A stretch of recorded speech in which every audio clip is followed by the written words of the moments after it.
All right, good day, hi, and welcome. Okay, so it is now noon. That's how I said. All right, so hope you're enjoying these new series of videos.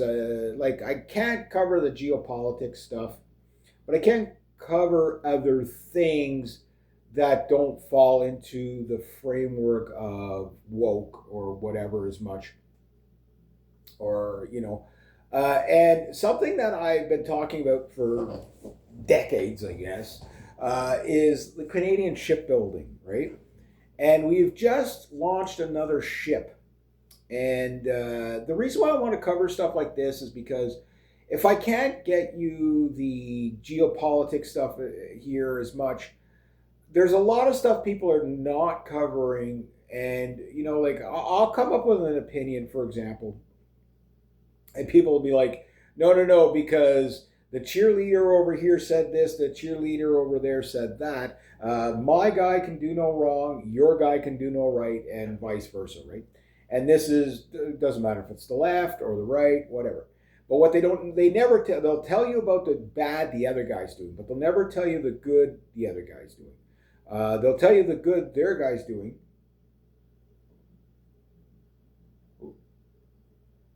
Thought I heard something.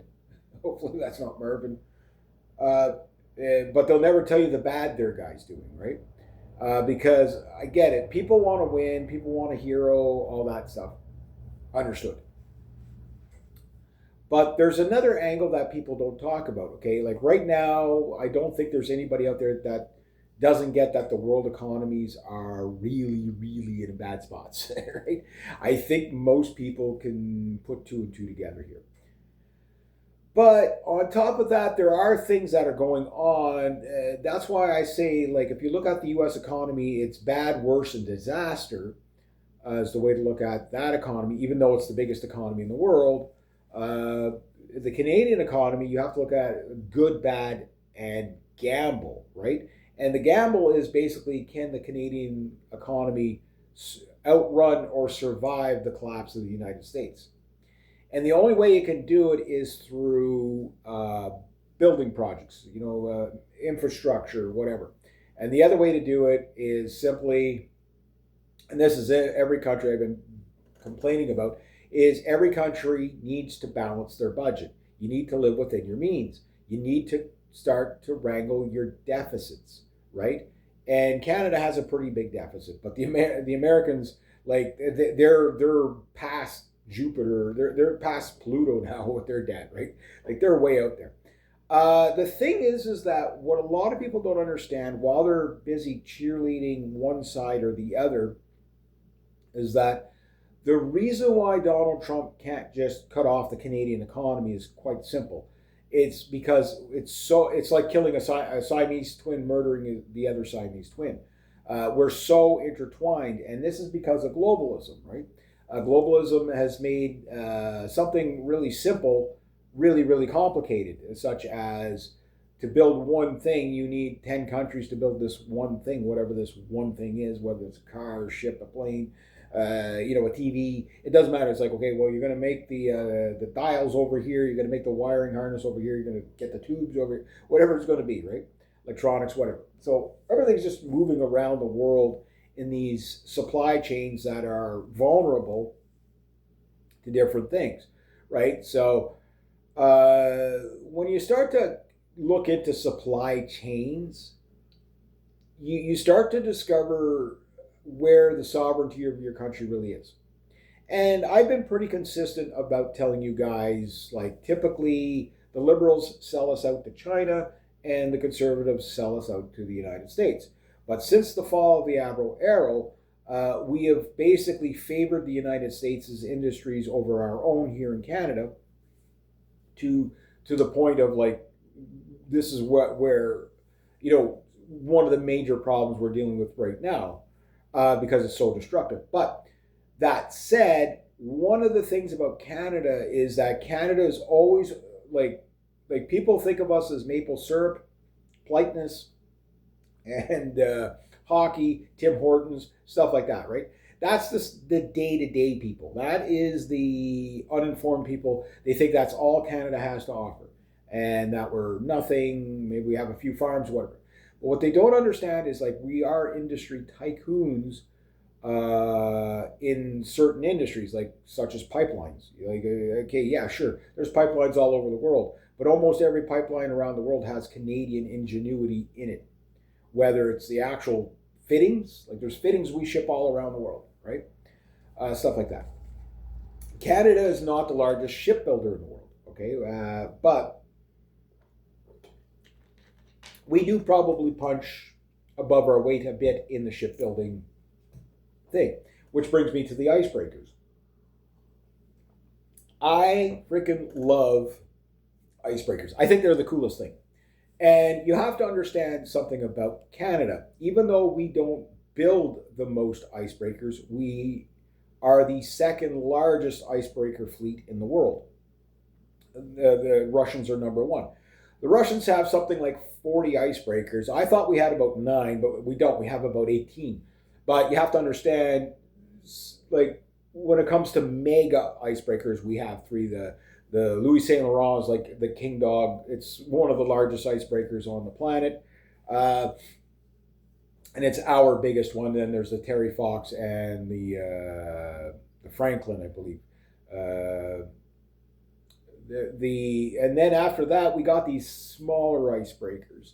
And then, of course, we had these Arctic Patrol, Harry DeWolf Arctic Patrol boats that just came out in the past couple of years, which we have 6 of those. We have one right now, it's in Japan, coming up from Antarctica, and it stopped in Japan. This thing's going all over the world. It is a very capable machine as a patrol boat. They might build another 6 of these out of the Seaspan shipyard at some point. For the Canadian Coast Guard, considering the Canadian Coast Guard is now part of the Canadian military. But these are really, really fascinating boats. They're designed to operate in the Arctic, the Antarctic, and they also operate as research vessels, shipping lane, security, finding pirates. Yes, there's pirates up in the Arctic. Who knew? But there's shipping pirates that try to find cheat codes to get through the Northwest Passage, right? Because everybody wants a piece of that. But there's also other really incredible ships that we make. Now, China is the #1 builder of ships around the world, and then like Thailand and places like that, and South Korea. Like these places build a lot of ships, right? But they've got mega ports. We have 2 mega ports in the country, and they're not really set up for shipbuilding. They're set up more for like commerce, right? So all of our shipyards need to be expanded. Now, there's a thing is, what the proposal was, and it's changed, was to have 2 like mega new icebreakers, bigger than the Louis Saint Laurent, which is going to be impressive.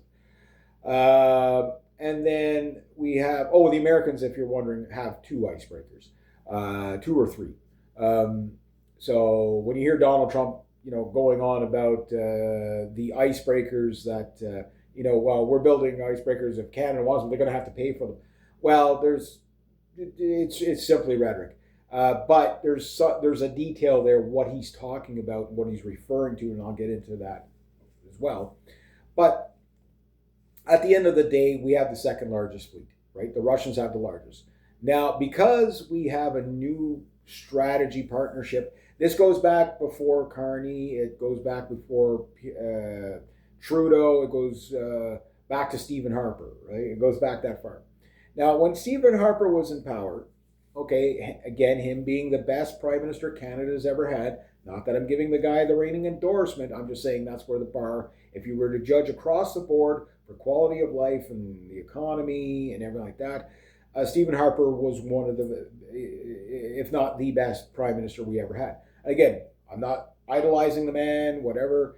If he would have been a nationalist instead of a globalist, Canada would be a world superpower in just about every metric by now. But he was a globalist. And globalism has its tentacles, right?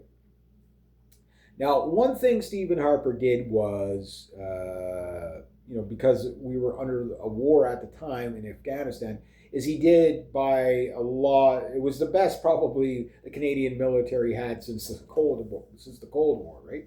So during the Cold War, Canada had a lot of ships, a fair amount of icebreakers, right? And some of those icebreakers are still around today. Some of these icebreakers have been around since the late 50s, early 60s, right? And these things are in dire need of replacing, right? Most of them are newer than that, but there's a few of them. But most of these ones are smaller research vessel types, right? And if you go look at Canadian Coast Guard vessels, like there's just a whole range of them that have been being put out. A lot of them on the West Coast, because typically the warships are made on the East Coast and the research vessels and Coast Guard stuff is made on the West Coast with Seaspan. So we've got Seaspan and Irving Ship Company are the two biggest shipyards, right?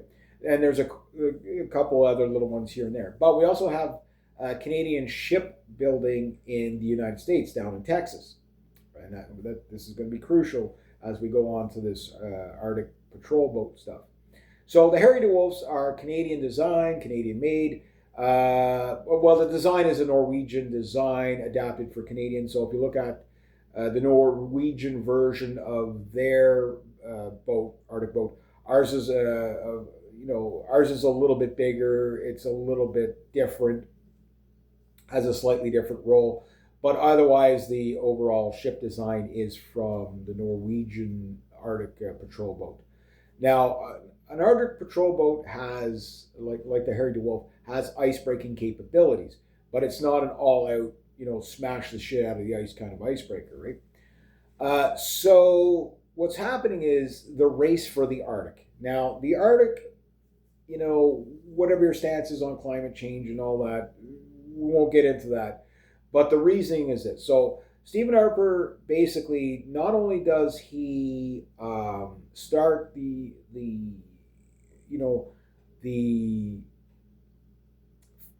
procuring stuff for the military, upgrading equipment and stuff like that, and the F-35 comes in, all that stuff starts to come to being drafted up. One of the things was Arctic icebreakers and stuff like that. So this plan for building icebreakers has been in the works for a long time. It's just Stephen Harper was the first one to say, okay, yeah, we're going to go through with it, right? And the problem is that the delays were because, after Brian Mulroney putting us onto NAFTA, and after Kretschmer for 10 years or 12 years, whatever it was, by that time we've pretty much deindustrialized, right? Because of globalism. We were offshoring all our stuff to China like every other Western country was. Why? Because they were going to make all the cheap stuff and we'd just have a service sector economy with some little bit of manufacturing. Now, Germany is going through this deindustrialization for climate change as well. And they have a lot of industry, so if they don't reverse that, they'll end up way worse off than what we are. Because then you just, all offshoring does is create dependencies on other countries, right? And that's what we're finding out now. So supply chain 2.0, when it comes along, it's going to have to be different. So what we've seen is that the icebreakers went that there was going to be 16 medium icebreakers, 2 extremely heavy polar class icebreakers, which I don't know what the final look of them is going to be, but some of the artist conceptions, I'm like, oh, I can't wait to see these things. These things are going to be cool. And then there was going to be 6 or 8 research vessels, and then a whole host of small vessels. We already built some of those. These little Coast Guard cutters and stuff like that. We built a few of those. And then, of course, there's like I say, the proposal for 6 Harry DeWolf class, Coast Guard boats as well, as which would give us a total, 12 of those. That's what was on the table, right? So the thing is of course the proposals go back. Okay, well now we're going to build maybe 6 of these and 2 of those and whatever. So what the final number is going to be, I don't know. But what I can tell you is that the Nordic partnership that's going on between Canada, try to get all the partners right. Canada, Greenland.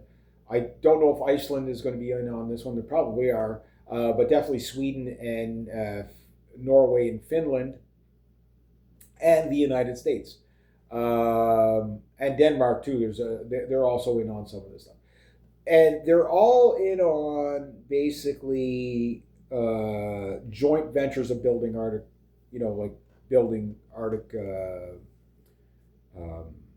icebreakers.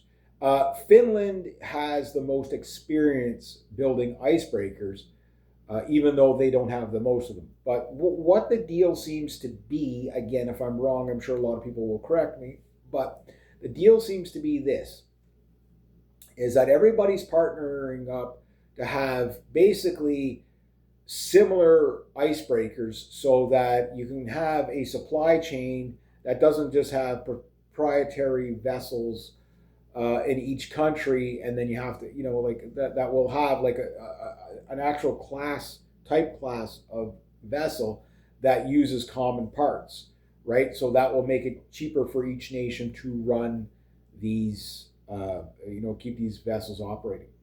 The goal from the Canadian side is obviously to protect the Northwest Passage, especially as it opens up. We're going to need the Coast Guard up there for commercial shipping. We have to watch China. It's making moves like China's building icebreakers. Like, what the hell are they building icebreakers for? They're not even an Arctic nation. However, they're making claims that they are, right? So it's kind of crazy, but yeah, here we are. And their claim comes off the peninsula that where Russia and Alaska meet. And my understanding is this, I could be wrong, but my understanding is this, that China has some islands just below Russia, and it's close enough, therefore it's an Arctic nation. Again, it's kind of like, hey, I've got a Chevette, therefore I've got a vet. You know what I mean? That's what they're doing here. So they're clearly lying, right? They have no claim to the Arctic. But it is the Chinese. They are building a blue water navy, and they are basically strapped for resources. Like they might be the world's biggest manufacturer, but in order to maintain that, they have to be importing resources very, very insanely. But the thing is about the Arctic is that if the shipping lanes are open just in the summer, it knocks days and weeks off of transatlantic and Pacific shipping, right? So, like, you get to ship around the world. You're going to save a lot of cost because you just go up around, okay, and then come down. You know what I mean? Rather than try to go all the way across, right? So it's up, around, down, right? Wherever you're going to go. Now, Canada, we're going to have the Hudson's Bay Company, the Hudson's Bay Churchill Falls port expanding. So maybe we'll see some shipbuilding out of there at some point, but that could be decades away. But we're probably definitely going to see a lot of mining and stuff coming out of there. So those freighters that will be going in there are clearly, we're going to have to keep, the Hudson's Bay wide open for that. Now, mind you, I have the Arctic's probably going to be seasonal shipping no matter what. Now, mind you, we could be doing all this in vain because Mother Nature could say, you know what, I think we're going to have another ice age. Suddenly it's like there's no more Northwest Passage. We'll have to put in some beacons so we can find it again whenever it thaws out. We don't know, right? But the thing is that we do need icebreakers. We use the icebreakers in the Barents Strait. That gets the, like a lot of people, okay, let's add this up here, okay? So is it climate change, the Arctic melting because of climate change? Well, okay, here's my theory. Okay, so past 70 years, you've got 40 Russian icebreakers, okay? Maybe not all of them were during that time. 18 Canadian icebreakers, two or three American icebreakers. It was in the early 90s when Canada broke through the Northwest Passage and we found the route. And we've been basically busting ice through the Bering Strait with the Greenlanders and stuff like that. They've got a few icebreakers too as well, and all that. So everybody's been breaking ice up there and shipping it south, right? Hence, all that ice is melting when it goes south, right? Now the thing is that's why like the new sea ice is so thin. Is because we keep breaking the old stuff. Like it took forever to break through the old stuff because it was so thick, but once we broke through it, that's it. It's gone, right? Geez, oh my God, the Arctic's warming up. Is it, or are we just smashing the shit out of the ice, right? You tell me what sounds more logical. It's like. I have my opinion there. It's like, and I made it well known. It's guys. It's the icebreakers. It's not climate change. It's the icebreakers. What does the Arctic look like with just 3 years of no ice being broke up there? You'd never get through there again in a lifetime. That would thicken up so thick. Antarctica is there's like 130 volcanoes under the ice there. That's where your melt is coming from. You know what I mean? And plus, you got the Ring of Fire up in the Arctic too, right? So, it reaches that far. So it all plays in. So the thing is that either way, trade can be going through there. The question is, how are we going to patrol that? This is where the 12 submarines for the Canadian Navy is going to come in and all that. But this is where the Harry DeWolf class is already, this is what they're monitoring in the Arctic so that we don't have commercial shipping and, delicate ecosystem. So the new ship that just came out, okay, is replacing an older ship. And I think there's 3 of them so far. They're slightly different. There's 2 of one type and then there's a slightly different one. And these are research vessels with very light ice-breaking capabilities. But what they are doing is basically they do geological testing, and it's a science research vessel. It's named after an Inuit guy. Can't even pronounce the name, so I'm not even going to insult you. Insult them with mispronouncing it. But anyway, these are probably the most advanced science research vessels ever made. You know what I mean? Like they're brand spanking new paint on them, right? Nice, brilliant red. So you'll see the picture in the avatar. But this is like a part of that program as well. So what they're going to use these vessels for is, monitoring the Arctic, the ice flows, and stuff like that, minerals, you name it. They're going to use these things to find a lot of stuff, wildlife, fish populations, etc., etc.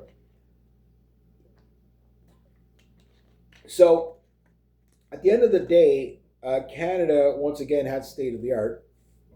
It's just on small scale. Now, the Russians are watching what all these military and, scientific and commercial icebreaking and stuff like that. All that's about. So, Putin, after we just did, again, this is what these people do, right? This is politics for you. Basically, so we just announced in Finland a couple of weeks ago that Finland would be basically starting to build our large icebreaker just because our shipyards are completely full. But parts of that icebreaker will be built here for completion. So I get it. I'd rather see the jobs in Canada, but there's jobs in Canada and Finland's got the shipyard ready to go, right? So. And you're not going to outdo the experience of the Finns when it comes to building icebreakers. They're just so good at it. So their partnership is basically they're going to build a proportion of it. So they'll be building our ship, right? Our big polar class, right? Now Canada will be building some icebreakers as well, but they're not going to be building them on Canadian soil. They're going to be building them down in Texas, right? This is why Kristi Noem was out there in Finland as well, talking about this new deal. This is what Trump was referring to, that Canada wants our icebreakers, but they're going to have to pay for them. But what he's missing is that, no, the United States is not buying icebreakers for Canada. Just stop it. Again, stop with the propaganda. You're lying. We know you're lying. No, what it is everybody's getting in on this deal, because if you want an icebreaker and I want an icebreaker and the other guys want an icebreakers, well, if we get a production line going, it's kind of like the auto industry. Everybody wants the Ferrari. Okay, well, it's cheaper if we all, cooperate together and build the Ferraris together, right? And that's exactly what we're doing. That's exactly what we're doing. This is not new. This is what we do with the airliners. This is what we do with you got a Bombardier with the General Electric parts in it, and you've got Boeing with Bombardier parts. you know what I mean? Like it goes and goes. Like that's what globalism is. It's a hodgepodge and intermingling of everything. And this is what we're going to see with these icebreakers. So the propaganda will be that, oh, Canada's screwing us, because whatever, we're paying for their icebreakers, when it won't be true at all. It's like everybody's going to be building pieces for all. Canada will be building pieces. The Americans will be building pieces. This is like one thing that people don't understand about the trade war that Trump has put on the world. They still think he's the good guy, some of them, right? So what they're not getting is that, when you hit our companies, you have to understand our companies are intertwined, they're interlocked. It's basically like two Siamese twins trying to stab each other, right? It's a bad idea, because you can't take out one industry without taking out the other industry, right? And taking out your own industry, right? And this is why the partnerships are much more important, is that we need that reliability going forth. So the thing is how much the United States will be involved with these icebreakers, how many they're going to get, I don't know. I know we're going to get a ton of them. But you have to understand the Russians are watching what we're doing, right? So they're like, okay, well, like the Peter the Great icebreaker, the one with the big shark teeth on it. you can't miss this thing. It's the coolest looking icebreaker. That thing is old as the hills. It's a nuclear powered icebreaker. I think it's the largest one in the world. The Russians have had it forever. It's a really cool looking boat. It's a really boaty looking boat, right? If you were going to have a Noah's Ark 2.0, that's the boat you'd use because it's big enough, right? They just announced that they're going to build the Stalingrad, right? So here's Canada with its super freighter, or super, the super icebreaker, whatever, polar class, which would be the largest in the world. And then the Russians like, no, we're going to build an even bigger one. Here's the Stalingrad. It's got a big red star on it. I'm like, oh, you bastards. But I mean, whatever. If they want to build the Red Star, go build the Red Star, or the Stalingrad, go build the Stalingrad. Because I'd rather see the Russians put new icebreakers out, just because those old ones, again, these are old nuclear icebreakers, nuclear powered. We don't have nuclear powered icebreakers. Ours are still diesel electric. If you lose a diesel electric boat in the Arctic, yes, it's an ecological disaster. Fine, I get that. Nobody wants that, but it's something that we could deal with. You lose a nuclear icebreaker and have a reactor meltdown in the Arctic. That's like ecological disaster for like the next 10 to 25,000 years, right? So you definitely don't want that. So if Russia wants to show off with the largest icebreaker known to humankind, that's fine. Build your Stalingrad. We don't care. It's not a warship anyway. It's an icebreaker, right? Because the Russians, they have to replace their old icebreakers too, because theirs are really old. Again, why is the Arctic opened up? Is it because climate change, or the fact that we're busting all this ice, and it takes time for that ice to thicken up, right? So it's like, again, what happens if nobody breaks ice in the Arctic for 3 years? You'll lose the Northwest Passage. But the Northwest Passage, what Canada has to do is start putting anti-shipping and air defense there, and this is what some of these Arctic bases that Pierre Poilievre and Carney were talking about, that they're going to open up old Cold War bases. The Russians, I think they've got 18 or 23 new Cold War bases opened up, and some brand new ones. They got a couple of mega bases, right across from us, right? So that they've built in the past decade. So we're playing catch up a little bit, but on the other hand, we still have the second largest fleet. It's about half of that of what the Russians have, right? So that's a lot. That is a very big fleet, and we will probably still have the biggest fleet. Now, what happens to these old icebreakers? Well, I guess it's going to depend on a couple of things of how, could they be, at what stage are we replacing them, where it's like, okay, there's still enough life left in them that we could sell them to another Nordic country or something like that, probably sell them to China, and then complain that the Chinese are making moves in the Arctic. Yeah, politicians do stupid stuff like that. But no, we probably, if they're not too bad, smaller nations, say like Iceland, could probably get, the older vessels, for the next, say, decade or so, until they're completely done. Maybe they get a better deal on them, whatever. And deal is you get the vessel, but you're responsible for the the disposal of that vessel when it's done, right? And if we're building icebreakers like that, I don't like the idea that we send old ships to Madagascar and places like that to be cut up there, because they have they have no environmental laws there. Yes, it's cheap to do, but that should be factored into the price of the life of the vessel, is that the scrapping of it, the recycling of it, because the steel can be recycled, and there should be a date in which you scrap these things, right, before they're so far gone that they're not worth anything to scrap. You know what I mean? We should do that. It'd be better business, because we could reuse that steel if it can be cleaned up and melted down and get all the impurities back out of it, and build other ships out of it, right?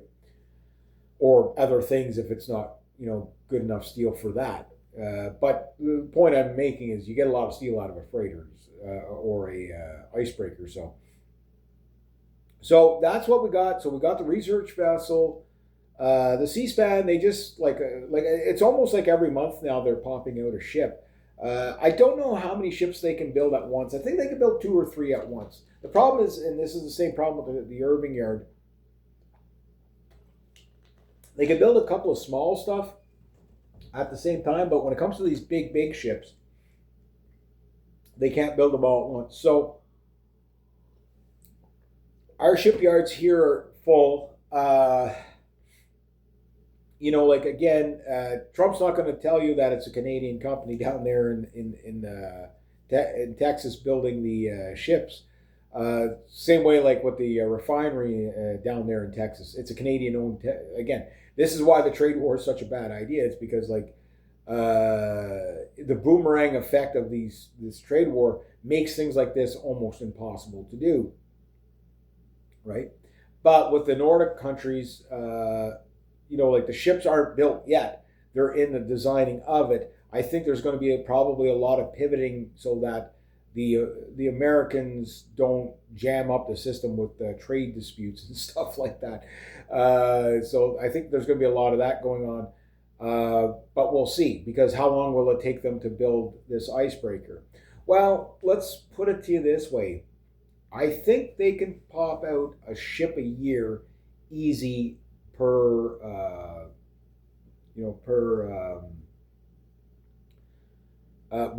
like at the C-SPAN, it seems like the warships take a long time. You probably get one every year or every 2 years, right? That's how long it takes to build the warships. But it seems like these research vessels and icebreakers and stuff like that, or supply ships, like Canada just put out the largest ship it's ever built, and these are the Protector or Procure class Navy supply ships based on an Italian-German design. Really neat looking ships. They're over 600 feet long, and it's the biggest we've built to date. And that I don't think took us like 6 or 8 months to build that. You know what I mean? So that's pretty darn impressive. And you got to think, okay, yeah, these are still very complex machines, no matter what. Warships are just super hyper complex. So these research vessels and icebreakers are obviously not going to be to those levels, right, of complexity. But that said, if you look at, like the Louis Saint Laurent, I mean, or the Terry Fox or whatever, and you look at these vessels and just, like how complicated they actually are for icebreakers, they're going to take some time to build. I mean, just cutting the steel is probably going to take a year. You know what I mean? But that said, it depends where we are in this deal. Like, are we at square one? Okay, go start cutting steel, or are we at okay, the steel's cut, let's start assembly? That part is kind of unclear. It sounds more to me like okay, Finland got the green light to go ahead and start building the freighter, Canada's mega icebreaker, and the Quebec. I can't think of that shipyard's. It starts with an R. It's like Reul, something like that. I could be off, but it's a French name like that. Rillemay, it might be Rillemay. They make canoes. They might as well make freight. We are in Quebec and we make a canoe there. It's a beautiful canoe. It is a really beautiful canoe. It's called a Rillemay, and so we built canoe really well. So I think we're going to build icebreaker now. Yeah. SD Tabernacle. We'll build icebreaker. Yeah, it's a step up, but whatever. Icebreaker canoes. Here we go. The Rillemay canoes are like some of the. If you think the Swift canoes are beautiful, you got to see the Langford canoes and Rillemay canoes. These are all Canadian-made canoes, and they're just gorgeous, gorgeous. But I think these icebreakers are going to be gorgeous. The research vessels, and like I'm a big proponent, obviously, of balancing budgets, right? These are big projects that are what you would call not only strategic investment, but they are definitely critical infrastructure investment. Now, I'm one of those people. Here's if I was the Prime Minister of Canada. This is me. This is my iron fist. What I would be doing. This is like pure iron, like lead iron. That's what it is. Lead iron fist. Yeah, yeah. Here's what I do. Okay, rather than hiring 40,000 consultants, I would be hiring people in the Coast Guard. I'd be hiring people in, forest management, big time. I think we need to have a chainsaw revolution in this country of cutting old growth forest. Start this spring. Okay, we're going to take anybody that's unemployed. Okay, yeah, we're going to train you up on a chainsaw, get you some chainsaw pants and stuff like that, and we're going to show you how to, we'll let the smart ones do it. The rest of you are going to be working on the wood chipper. You know what I mean? And we're going to go and we're going to get all this old growth forest away from our cities, away from our towns, anywhere the pine bug was. Let's cut it down. Let's get that stuff mulched up. If we have to burn some of it, we'll burn some of it. But let's do proper forest management again. Maybe get armies of 10,000, 20,000 people. We have enough unemployed people that we could do this with. You want your welfare? You're going to go and help clean up the forest floors. Do something for your country, right? And that will help with some of the fires. I don't want to call them wildfires because like more than 90% of them are actual arson. It's just they won't tell you that because climate change, right? But anyway, the thing is that, and if you don't trust me, go look at the police reports. You'll see what I mean. You'll see what I mean. Like it's just you'll see. But the thing is that no, I'd rather have people.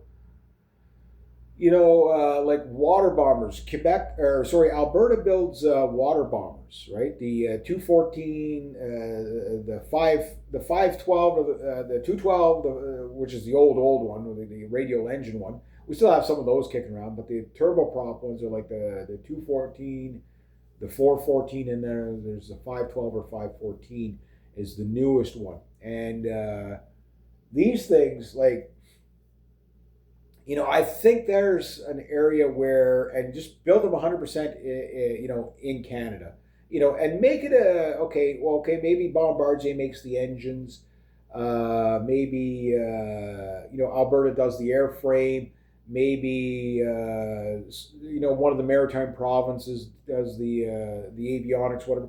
The way we did the best way to get Canada really flowing in these high tech sectors is basically to do Operation Argus. Basically, Canada built the largest airplane in the 1950s in Canada, was called, early 1950s, was called the Argus. It was a maritime patrol aircraft, 100% designed by Canada. And it was called the CP-107 Argus. And basically, it was a sub hunter, maritime patrol sub hunter. But they used every single ounce of it. Was the glass was made here, the rubber on the tires was made here, all the wiring, the aluminum, the everything was here. Everything was from Canadian industry, and this airplane was built as a national project, and we need more national projects kind of like that. And I think water bombers could be a really good one, and we could also build them for export and make profit off, because there's a lot of countries that could be probably wanting to buy those. I don't know what our fleet of water bombers is, but it's kind of one of those things, like, no matter how many you have, you always never have enough. And yes, you could have a lot of them sitting there in mothball, but whenever it's go time, you can you could drain a lake really fast with them, right? Um, and put out the fires. So yeah, we should be doing projects like that, icebreakers, water bombers, search and rescue helicopters. On top of, like, for example, like with these new Bombardier, luxury liner jets, the Globe 8000s that we're selling. We've got a couple of sales for those things, which competes with the American Gulfstream, right? Yeah, let's do that. Let's do more of that. Instead of this, oh well, no, we'll just play the supporting role.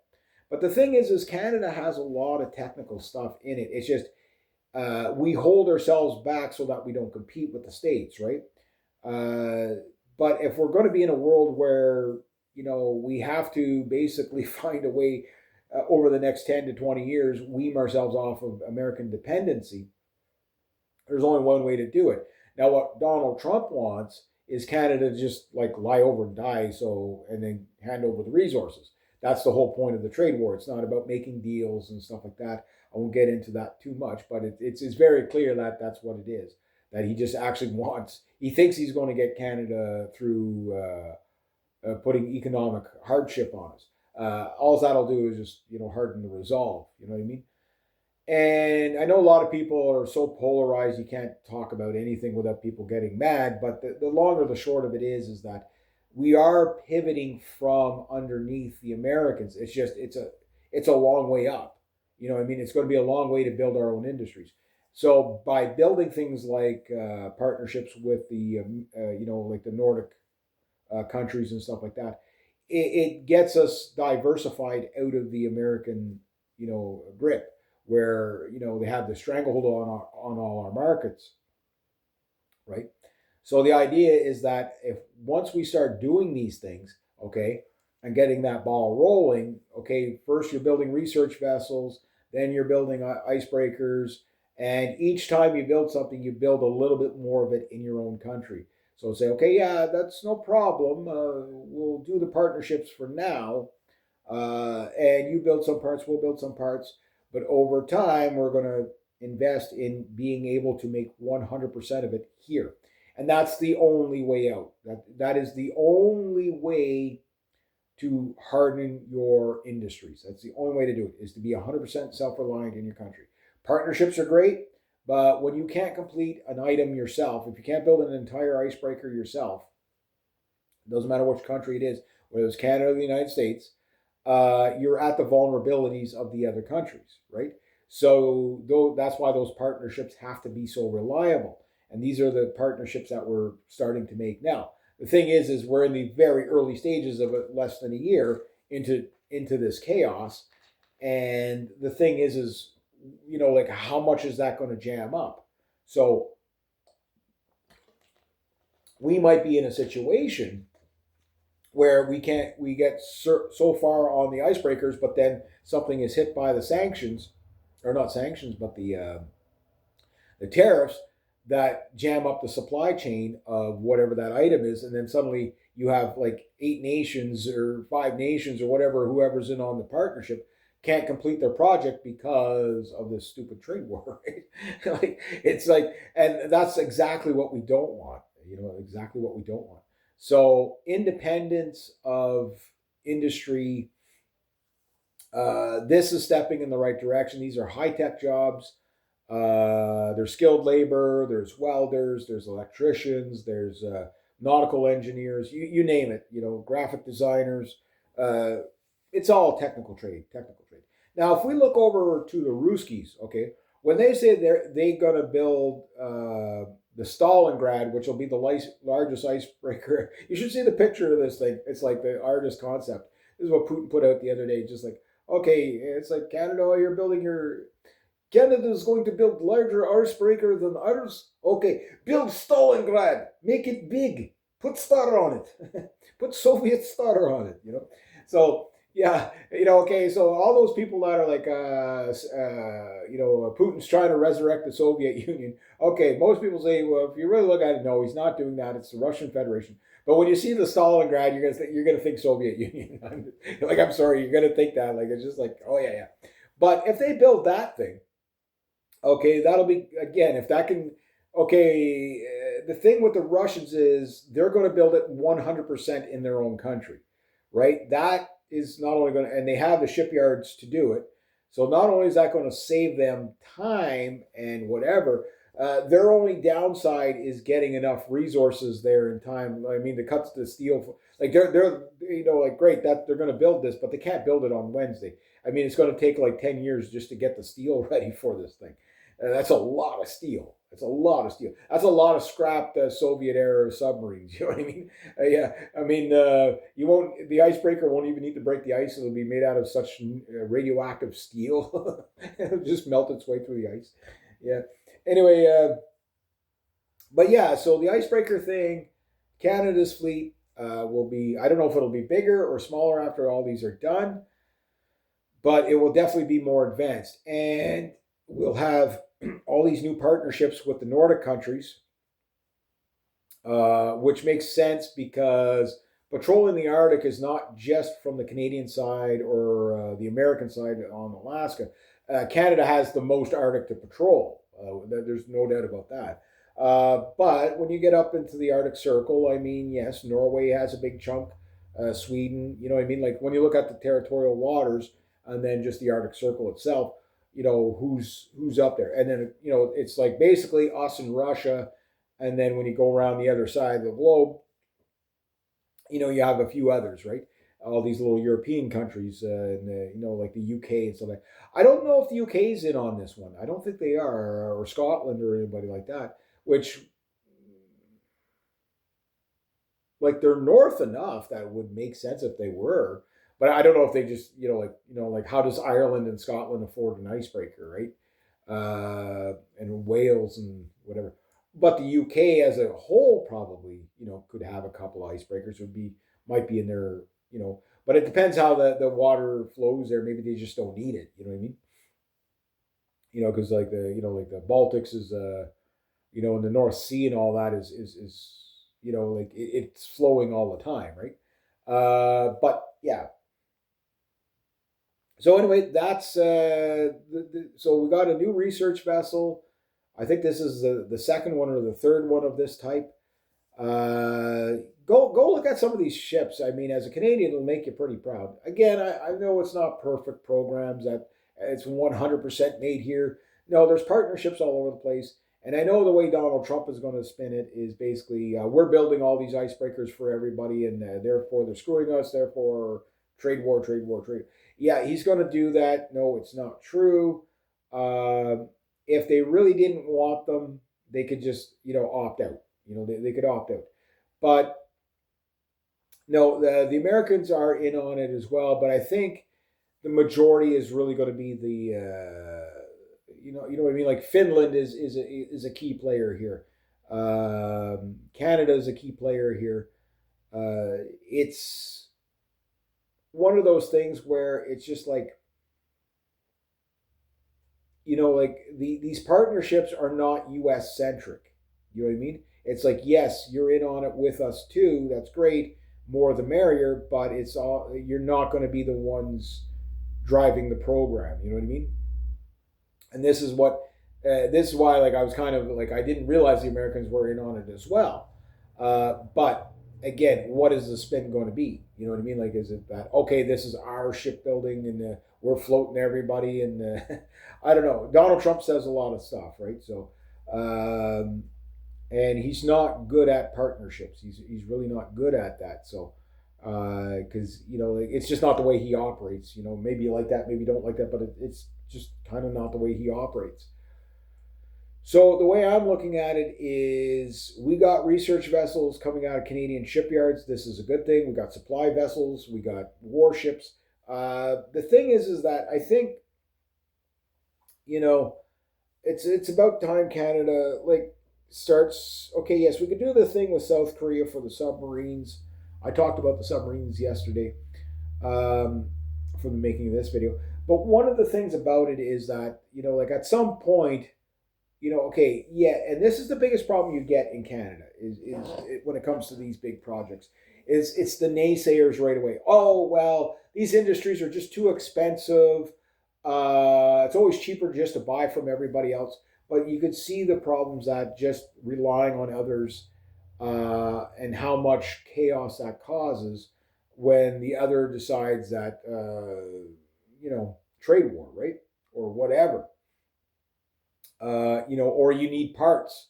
Like for example, our British subs, right? Again, when the British sold us our Upholder Victoria class subs, they were already 10 years old, right? They were already, like the British had made, I think, 6 or 8 of these things, and there was 4 of them left, and we got them. But it was like they were already 10 years old when we got them, and they were sitting in water for another 10 years before we actually, we made the deal, and there was another 10 years of them sitting in the water. By the time we went to go pick them up, they were all completely corroded, and we had to pretty much rebuild them from scratch, right? We still got a good deal on them, but what the first problem we came up with was when things started breaking on them, we had to build it ourselves because the Brits didn't have a supply chain for these things. They just didn't build enough of them, and they gave up on them. So they were, they had a hard enough time keeping their other subs going.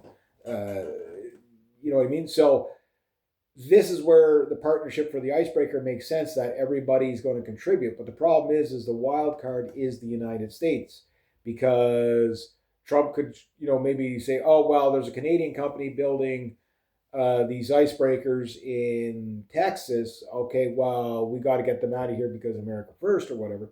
And he could do that, and that could delay things for 10 years, 20 years, you know what I mean? Unless we divert it somewhere else.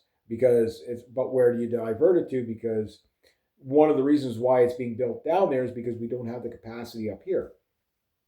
So what we have to start really investing on big time is not just the products, but the stuff to build the products. We have enough industry in Canada we can do. We definitely have the resources. There's no doubt about that. But we need to make partnerships to get us to be able to build the resources and the supply chains and all that to keep things running. Because if not, it just becomes these massive projects.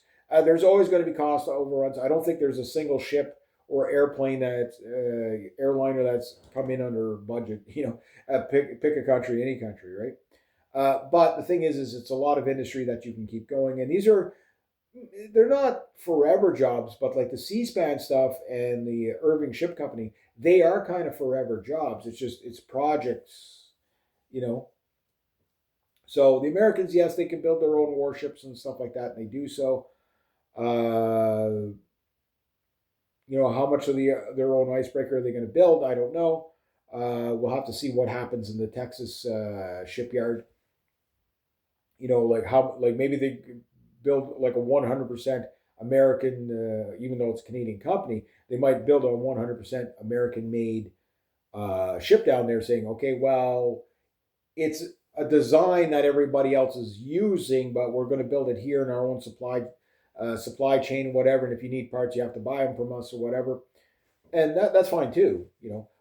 But maybe what happens up here in Canada is like, okay, well, we've got the supply chain to keep our vessels going. We don't need to buy the American stuff, or maybe we do joint venture or whatever. I don't see a joint ventures in a lot of these big projects right now for the next 4 years at least because of Trump, right? So it's not Trump bashing. It's just like nobody wants to take, nobody wants to take that trade because you don't know what he's going to do, right? He might, oh, this is a great deal, and then 5 minutes later, oh, it's no good. All trade talks are off, all partnership talks are off, So again, it'll delay the building of our icebreakers. We're not going to have that problem with Finland. Finland, the only problem we might have is that, hey, we need more steel from you guys because we're running out. These things are big. Okay, so Canada, okay, get the steel over there. Yeah, so this, like one icebreaker will, let alone all these other icebreakers that we're going to be building and stuff like that, is going to really like beef up our industries.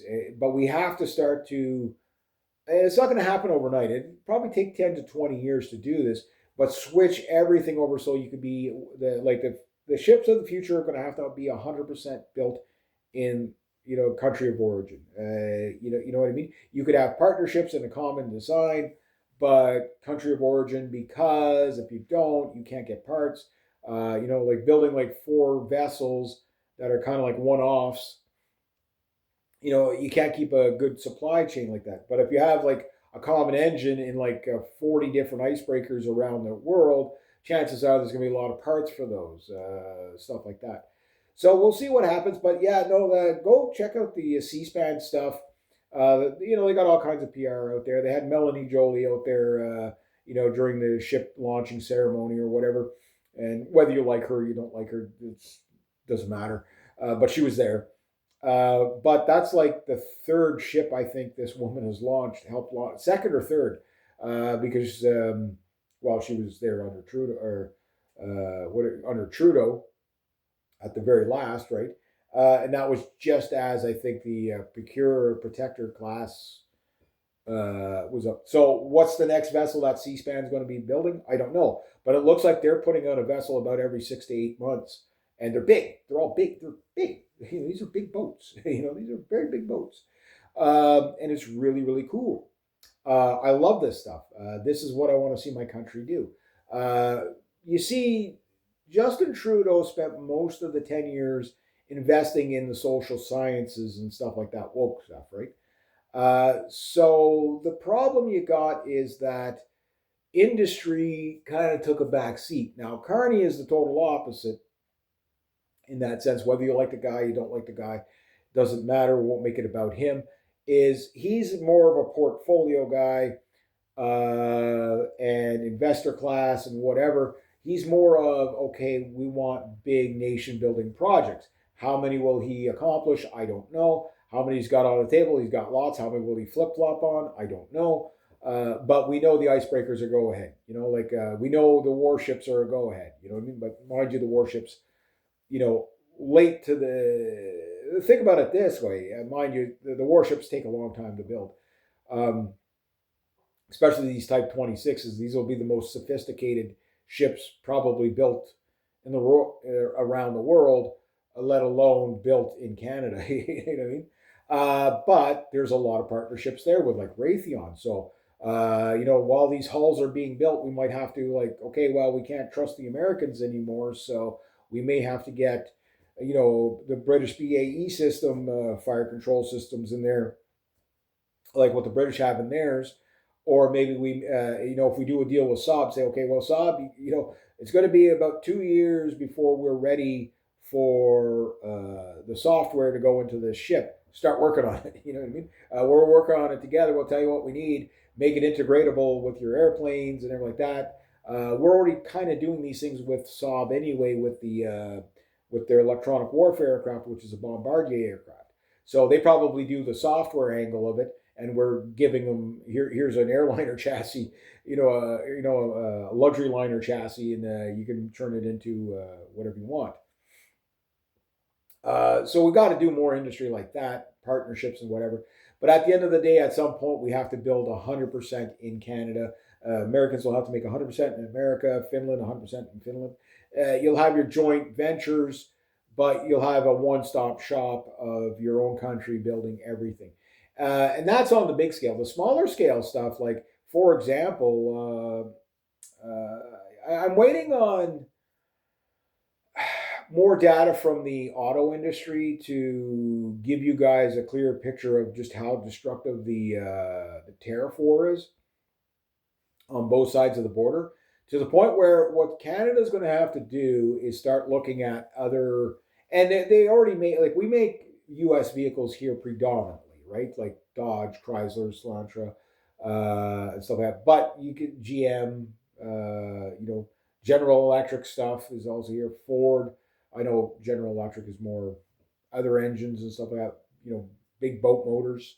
So I'm sure we'll be using a lot of that stuff.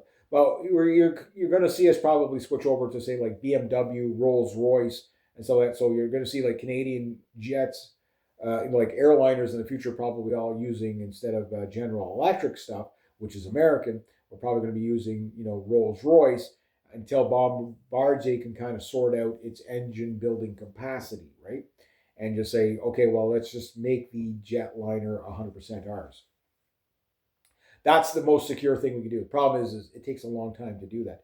But on the smaller scale stuff like cars and minivans and pickup trucks and stuff like that, I could see Canada moving towards, like, say, Toyota a little bit more, maybe Triumph motorcycles or Norton motorcycles. That'd be really cool.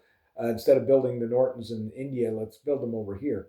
Build them in the UK, build them here. I'd love to have a Norton, like the new Nortons. They're yeah.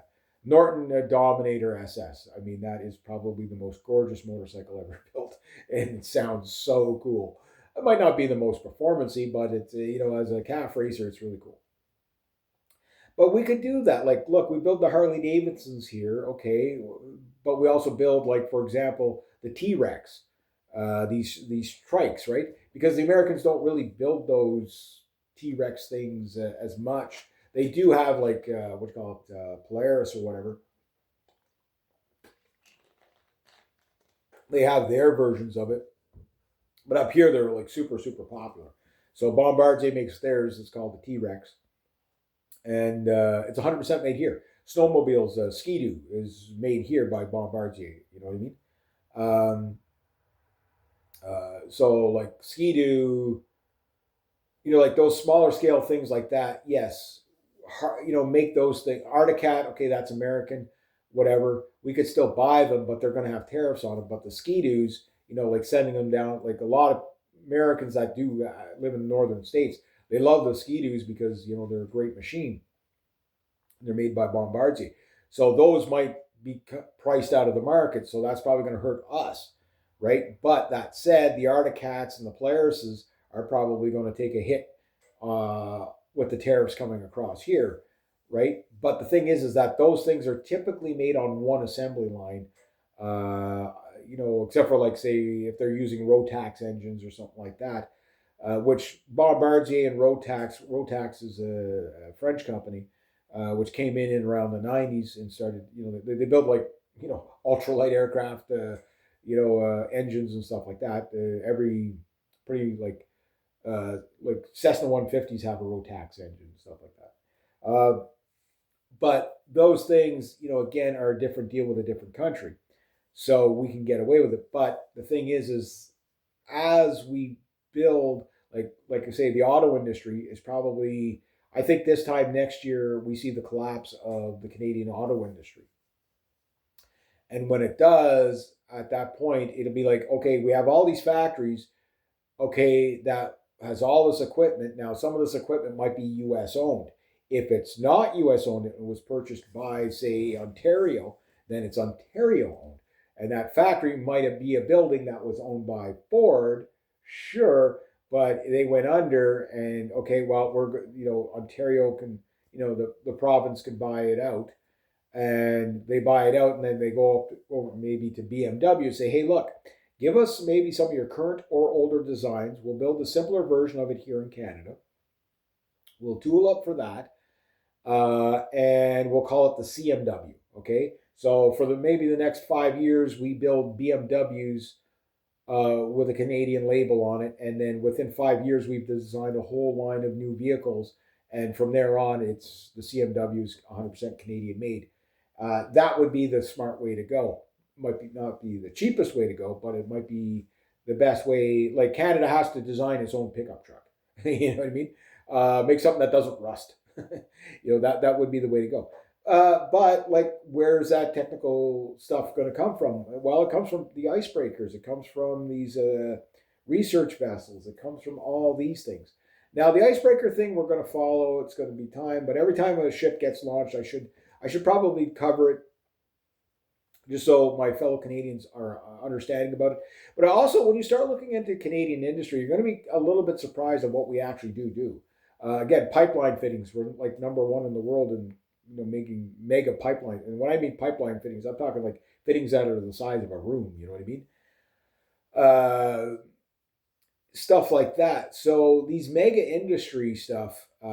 Yes, the Americans have bigger industry than us.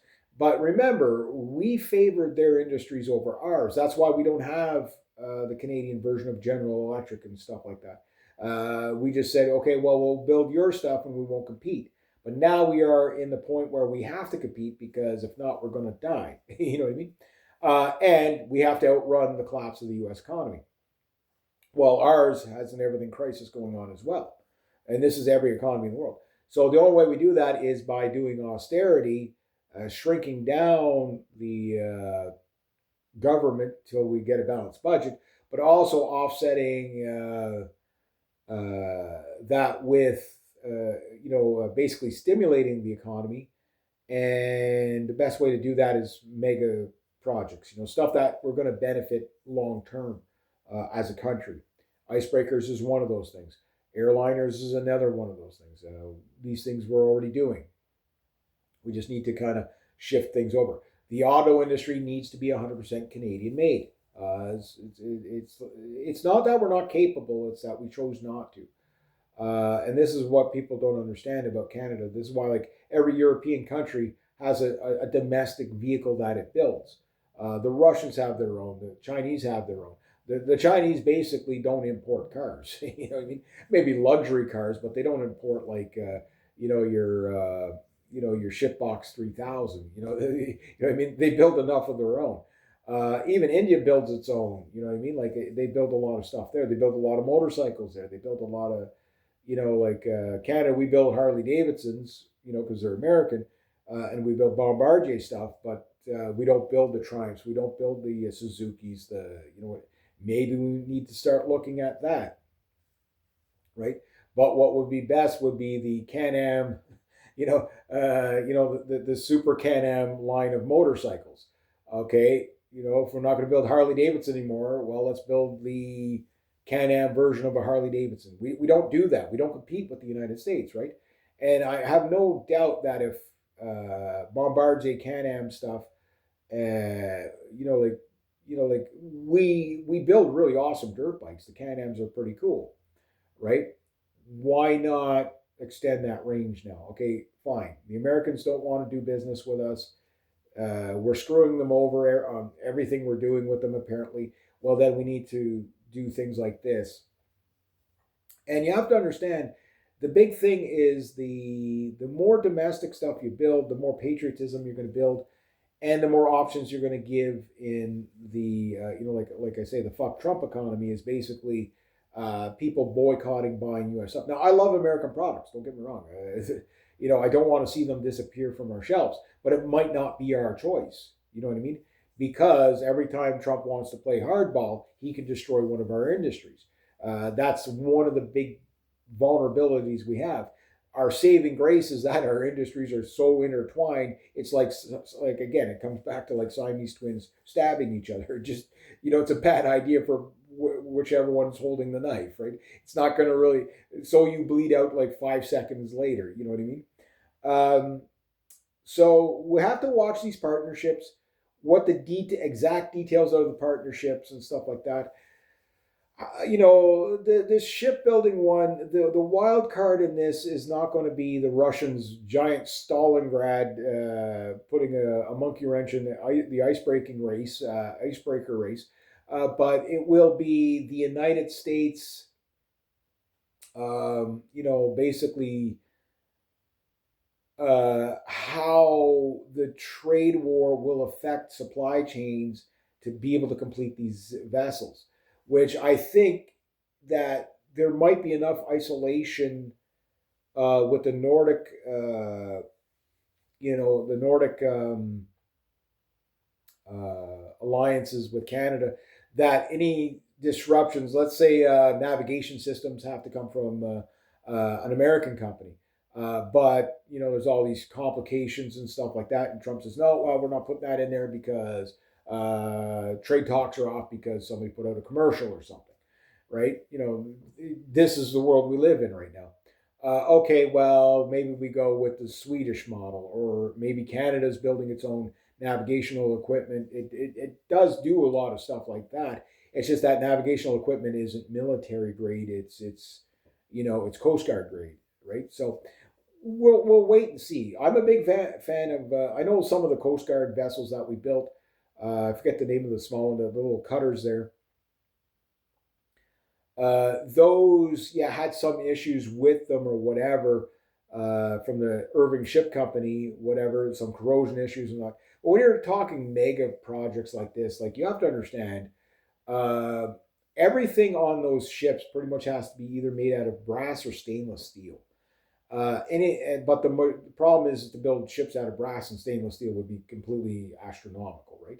So a lot of stuff is steel that just has to be maintained, and it has to be thick enough so that when you repaint the hull every year, that you don't get holes rusted through. And they have to re-weld the hulls every now and then, patch the holes where it leaks and stuff. These ships are mega projects. Like when you see one of these ships in a dry dock, it must be just something like it's colossal. You know what I mean? And these are not the biggest ships. These are just the research vessels, right?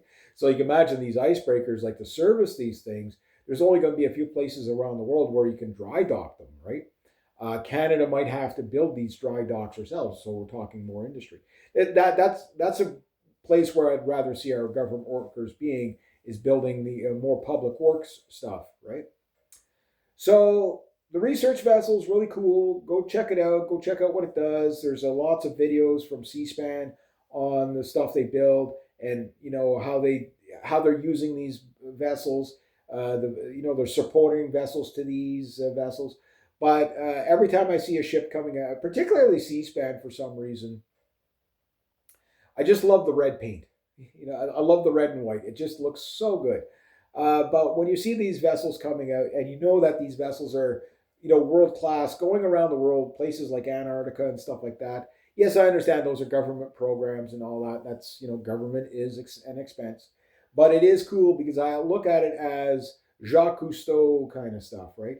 But I also look at it as, here are people that are like like when I imagine, most kids imagine the future, like when you're born in the 70s and you imagine the year 2000, like you're imagining flying cars and everybody some sort of a scientist or on this planet or another one. But we're not there yet, and the reason why we're not there yet, a lot of it has to do with will and political stupidity and wars and what have you. Not blaming any one person. Most of our governments around the world have failed the people without exception, right? There are no good guys.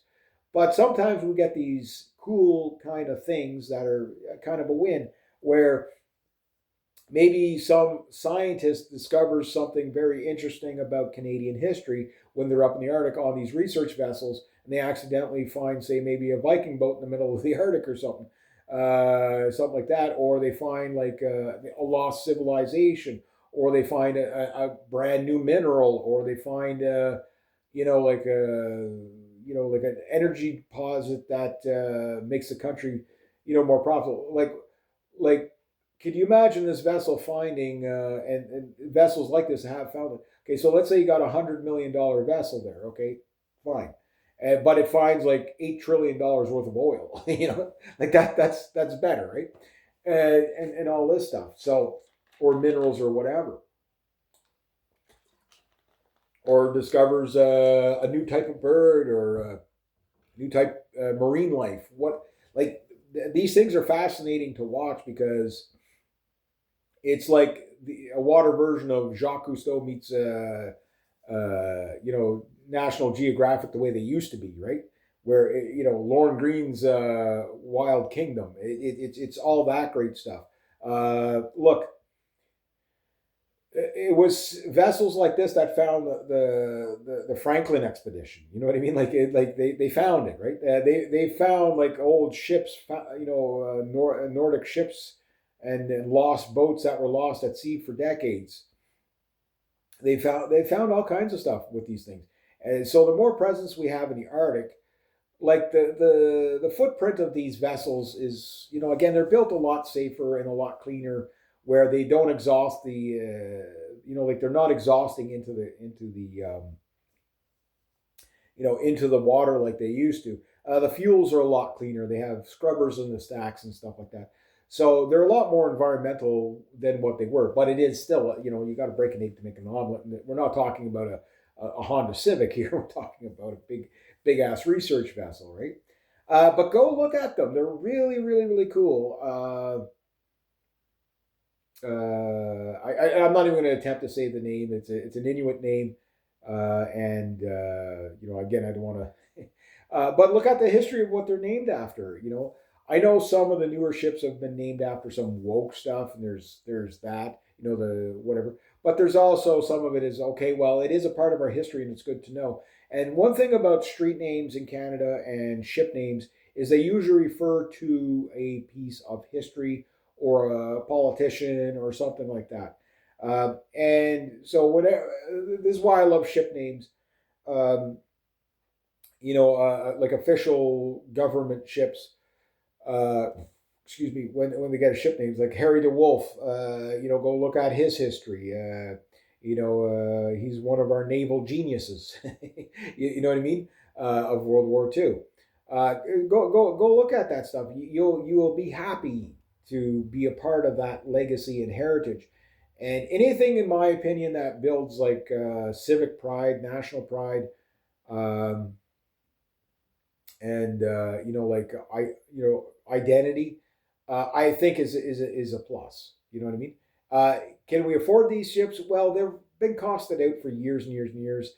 The money, a lot of that money has already been coffered, so it's not really like we're spending the money today. We've already spent this money yesterday. Hence, but we do need these type of programs. But we also need to, it's great to have new ships, but we also have to build them at a rate that is sustainable for the country without racking up too much debt. But these icebreakers, we're going to need them. But right after the icebreakers, I think we need to really start honing in on anti-shipping and air defense up in the Arctic.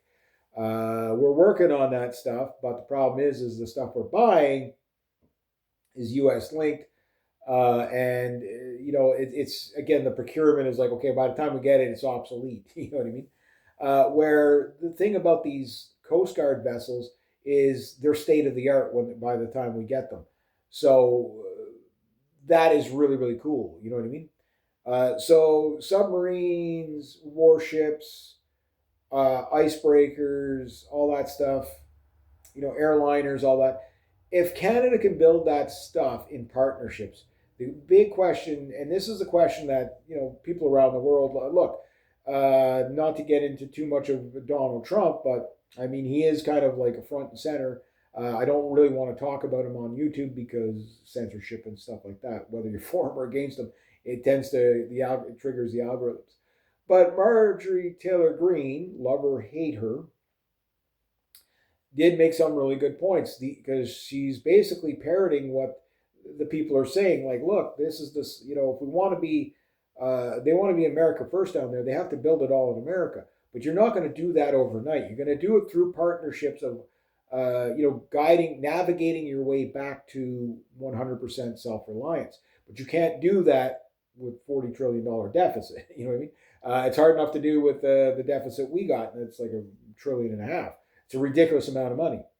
But that said, if the Carney budget holds true, we might have a completely across the board balanced budget within 10 years. Wishful thinking, I know, but let's say he does do this. Well, that means in 10 years, if we have a balanced budget, that most of our budget now, like of the budget that's tabled right now, which at least we got a budget tabled, that there's a step in the right direction. The budget itself, I'm not going to get into that, but the thing is that out of the new infrastructure spending, okay, what the lie that Carney's putting out is that you got to look at it like two budgets: the operational, regular day-to-day government operational budget versus the new spending budget, right? Which is all this stuff that we're talking about. Problem is no, it's all one budget. It's not two budgets. Nice try, but no, it's all one budget. But out of the new spending, the $240 billion of new spending, 200 billion of that is just servicing our debt, right? So, the conservatives versus the liberals, they're just arguing over $96 billion of where it lands. Is that service or new spending? You know what I mean? It doesn't really matter at the end of the day to the taxpayer. It's all debt, right?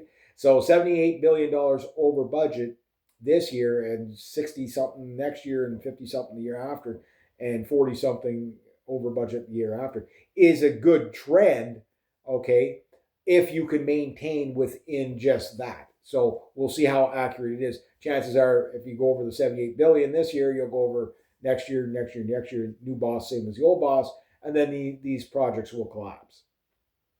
But if they do not, the question is, if you want icebreakers, what are you going to give up for these icebreakers? Well, maybe you give up some entitlements here and there. I've got suggestions, lots of them. You can start with the Canadian Taxpayers Federation and look at some of the stuff they want to cut. They might want to cut a little bit too much, but they do overall 95, 98% of the stuff that they want to cut, most Canadians would agree with. You know what I mean? Like they really want to balance the budget. And we have to do that if we want to be able to build these mega, okay, what happens when Putin's, sitting on the bow of the Stalingrad with his two favorite penguin buddies saying, look at the marvelous Arctic that we are crushing because we have biggest icebreaker in the world. And then Canada says, okay, we got to one up this. I'd like to be put in a position. I'd love to be put in that position and have the ability to say, yeah, we're going to build that thing by next Wednesday. National Shipbuilding Program. Okay, everybody, sorry you're working this weekend. We're going to have like 400,000 people working on this ship this weekend. Build a boat in a week. But if you look at the Chinese, that's how they're doing it. Maybe they don't have 400,000 people working on one ship, but they might have 400,000 people working on all the ships. They have the capital to do that, right? We might not be able to do that. But we have, just in the C-SPAN yard, I think just on the ship was something over 2,000 people, maybe 2,700 or something, 2,400, 2,700. Don't quote me on the number, but it was something like that. Some of the smaller vessels might be 600, 800 people working on them. But, it'd be nice to see, and then the Finnish shipyard, if they're building a super icebreaker, they're gonna, I think, have 2,400 people working on that thing. So things get built fairly fast. It's just a little hold up, hurry up and wait stuff. Okay, well, this module has to be welded to that module, but we can't do that until the wiring comes in for this, and the wiring's 6 months out, that kind of. So it's kind of like the way, it's like a mechanical kit, the way these things go together now. But you got to wait for the IKEA package to show up with all the parts, so that you're not just waiting. Okay, well, they got to roll 35,000 miles of cable here, a wire. That takes time. You know what I mean? Rubber coat it and all that stuff, right? That's the stuff that takes the time. I mean, these aren't steamships. You know what I mean? Well, sort of steamships, but again, just go look at how the Louis Saint Laurent is built. You'll see what I mean. Like, there's 3 massive engines in that thing, and they're General Electrics. So I mean, you just look at the engine room, just one engine. Like, how much copper is in that one engine? You know what I mean? Like, it's just ridiculous. Like, you're talking miles and miles and miles of copper. And the thing about copper is, it's getting a bit scarce. You know what I mean? It's getting a bit scarce. Um, there's not a lot of copper mines around the world. You know what I mean? There's only a handful of them. Now, good thing about copper, it is a byproduct of other things, but the thing is it's still a resource that is, it takes time. Everything takes time. The steel is one, but the copper is another, et cetera, et cetera. Chips, whatever. So anyway, yeah, you guys go have a look at the ship. Tell me what you think of it. It's an oceanic ship. I'll put the name title in the title, and then you can just copy and paste it in the YouTube search bar and just go look at what it is and what it does and stuff like that, and look at the ships it's replacing, some of the older ones and stuff like that. Some of the older ships are still really cool. You know what I mean? It's just they're well overdue, and it's not that the ship itself doesn't function. It's just that like the hulls are getting rusted out to the point where you can't service them anymore. You can't, you can only cut and patch and weld so many times, and then it's like, okay, yeah, you got to get rid. This thing's going to sink. You know what I mean? Valves wear out. I mean, at some point, it's complete overhaul to the point where it's like you're actually rebuilding a ship. So you might as well just build a new ship.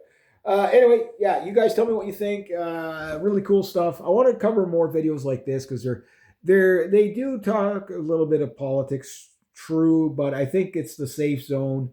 It's more about the economy, more about stuff like that. I don't want to get into like complete just money economist stuff because the problem with that, there's always things like, for example, when people go on about the 2% GDP that we do trade with that the United States does trade with Canada versus like the 50+% to 70% trade Canada does with the United States, and they're just like, well, Canada can't do anything because we're like we'd be insane to do anything because we can't win a trade war with the United States. And I'm like, I don't think you really understand what those numbers mean.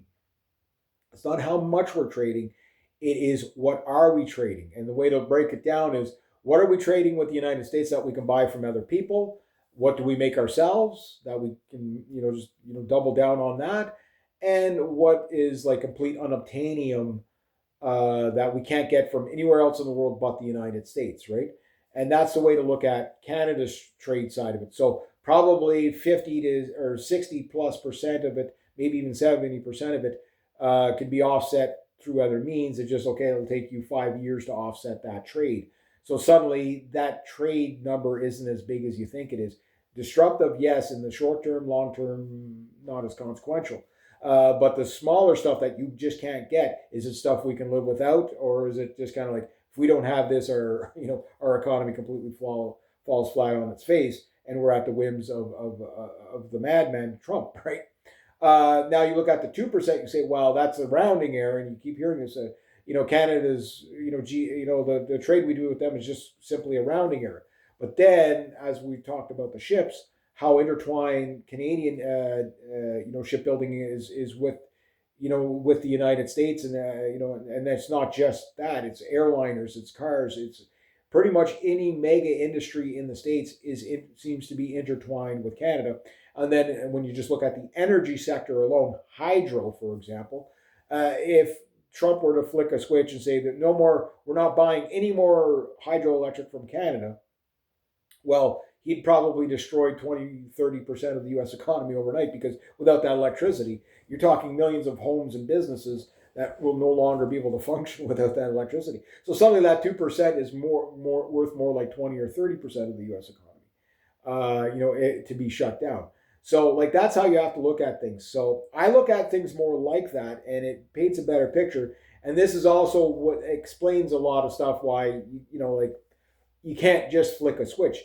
Now the thing is on our side of the aisle, our politicians, because they're so bureaucratic in comparison to the American ones,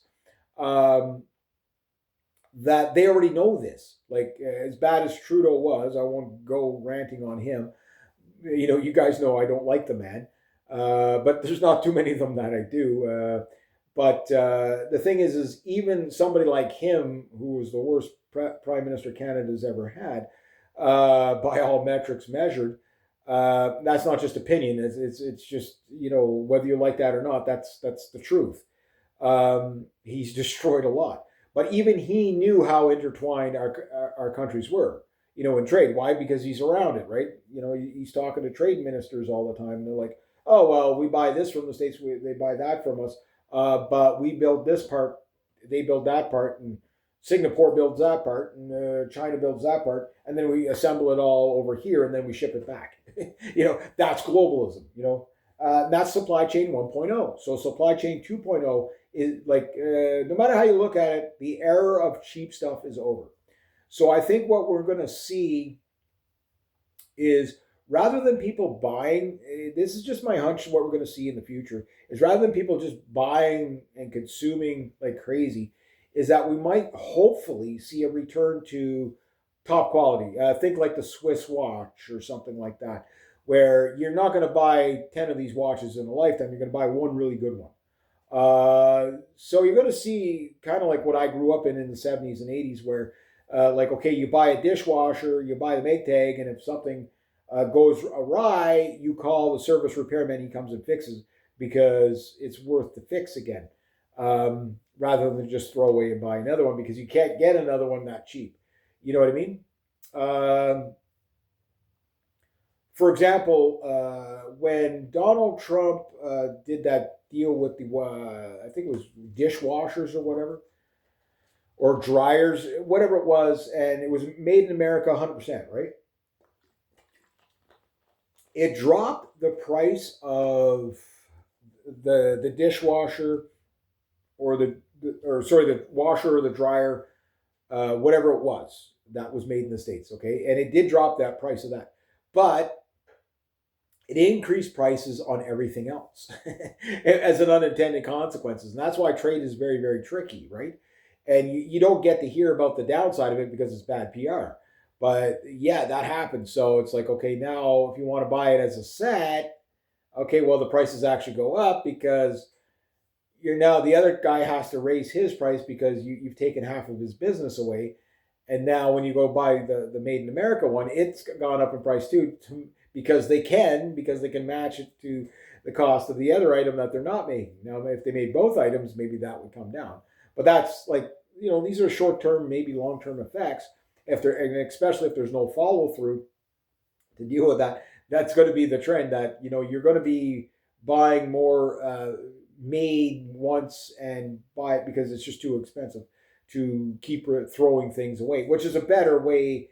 It's just, for the big box stores, it'll be doomed. You know what I mean? It's like, okay, I think we're gonna go back to more local buying, and buying better quality, because the cheap stuff that keeps burning out, so you buy another one in 6 months.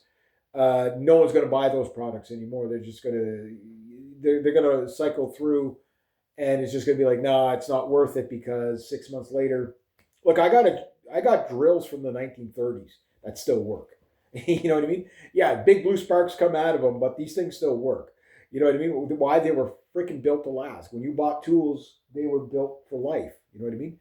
And then if you needed to service the tool, you could get parts for it. Now you can't get parts for anything. It's just, oh, a 10-cent item broke on your dishwasher or your stove, throw it away. Buy another one. You know what I mean? Like, it's like, you just can't get parts for stuff. And it made things cheaper, but that's the problem with the cheapest stuff from the lowest bidder for everyday low prices. That's what it costs you. There's no supply chain. Hence why, for example, getting a great deal on our submarines, but we have to build our own parts because there's no supply chain of parts. So what you're going to see is these icebreakers are going to be really expensive, sure, but you're going to be able to get parts for the next 50 years for them. You know what I mean? Because the supply chain is being built up like that, but it's being built up that it has to be reliable. And I think that's going to be a wave in the consumerism going forward. And rather than people worrying about buying the next great thing, they're going to be more wanting to be on, say, a research vessel or something like that that gives them fulfillment, instead of, the next, dopamine hit from the thing you buy, right? Hopefully that's the trend we're going to see. Because again, the way things are working, it seems like it's going to be like that. Anyway, there we go. You guys tell me what you think. Yeah.